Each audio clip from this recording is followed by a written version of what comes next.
உலகத்திலேயே மிகவும் வெற்றிகரமான முதலீட்டாளர்களில் ஒருவரைப் போல நீங்க எப்படி சிந்திக்கணும் அண்ட் செயல்படணும்னு இந்த புக்கு மூலியமா சொல்றேன், வாங்க தெரிஞ்சுக்கலாம். இந்த புக்கோட name the Tao of Warren Buffett. டவ்னா வழி, பாதை. இந்த புக்கை எழுதினது Mary Buffett and David Clark. மேரி பஃபட்டுங்கிறவங்க வாரன் பஃபட்டோட முன்னாள் மருமகள். இந்த புக்கை எழுதினதோட நோக்கம் வாரன் பஃபட்டோட முதலீடு, பிஸ்னஸ், வாழ்க்கை பற்றின வித்தியாசமான நல்ல நல்ல விஷயங்களை ஒன்று சேர்த்து அதோட அர்த்தத்தையும் நமக்கு புரிய வைக்கிறது தான். வாரன் பஃபட்டோட சூப்பர் ஐடியாஸ்லாம் எடுத்து நமக்கு ஈஸியாக புரியிற மாதிரி எக்ஸ்பிளைன் பண்ணியிருக்காங்க. வாங்க புக்குக்குள்ளே போகலாம். Getting and staying rich. பணக்காரராக ஆவது மற்றும் பணக்காரராகவே நிலைத்திருப்பது. ரூல் நம்பர் 1, பணத்தை ஒருபோதும் இழக்காதீர்கள். ரூல் நம்பர் 2, ரூல் நம்பர் 1ஐ ஒருபோதும் மறக்காதீர்கள். செல்வந்தர் ஆவதற்கான முக்கிய ரகசியம் என்னன்னா, முதலீடு மூலம் உங்கள் பணம் உங்களுக்காக வேலை செய்ய வைக்கிறது தான்.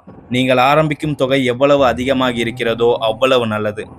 எக்ஸாம்பிள், நீங்கள் 1 லட்சம் முதலீடு செஞ்சு அது 20 வருஷங்களுக்கு அப்புறம் உங்கள் ஷேர் 15% வளர்ந்தா அது 16,36,650 உயரும். இதன் மூலம் உங்களுக்கு கிடைக்கிற லாபம் மட்டும் 15,36,650 இருக்கும். ஆனால் நீங்கள் ஆரம்பிக்கிறதுக்கு முன்னாடியே உங்கள் முதலீட்டு மூலதனத்திலிருந்து 90,000 இழந்துட்டீங்கன்னு வச்சுக்கலாம். அதனால் உங்களால் 10,000 மட்டுமே முதலீடு செய்ய முடிஞ்சுது. அதே 20 வருஷங்களுக்கு அப்புறம் உங்கள் முதலீடு 1,63,660 மட்டுமே தான் உயரும். அதன் லாபம் 1,53,660 தான். இது ரொம்ப கம்மியான பணம். நீங்கள் இழக்கும் பணத்தின் அளவு எவ்வளவு அதிகமாக இருக்கோ, எதிர்காலத்தில் நீங்கள் பணம் சம்பாதிக்கும் திறனில் அதன் தாக்கம் அவ்வளவு அதிகமாக இருக்கும்.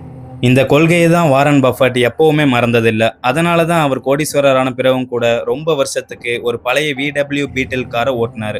இது பணத்தை இழக்காமல் சிக்கனமாக இருக்க வேண்டும் என்ற அவரது மனப்பான்மையை காட்டுகிறது.